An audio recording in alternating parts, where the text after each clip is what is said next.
সম্মানিত সুধী দর্শক ও শ্রোতা মণ্ডলী, আপনাদেরকে জানাই প্রীতি ও শুভেচ্ছা। শুভ দিন।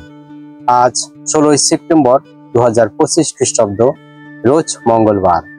আজকে আমাদের জন্য মঙ্গল সমাচার, সাধু লুক রচিত মঙ্গল সমাচার 7 অধ্যায় 11 থেকে 17 পদ। এ সময় পাঠ করছি আমি দীপক পিয়াস হালদার।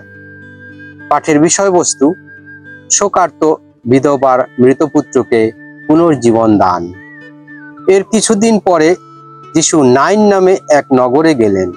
তার সঙ্গে গেলেন তার শিষ্যরা এবং সেই সঙ্গে আরো বহু লোক। তিনি নগর দ্বারের কাছে এসেছেন।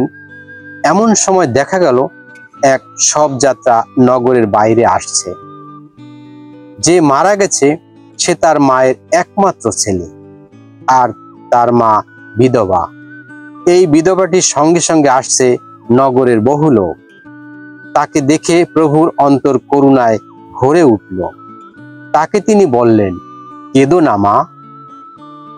তারপর এগিয়ে গিয়ে তিনি খাটুলিটার উপর একবার হাত রাখলেন।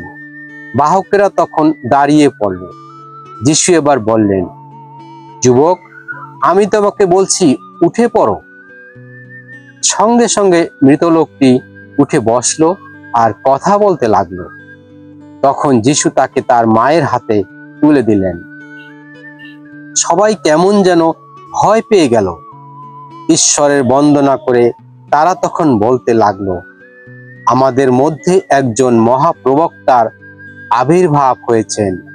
তারা বলতে লাগলো, ঈশ্বর তার আপন জাতিকে আজ দেখা দিয়ে গেলেন।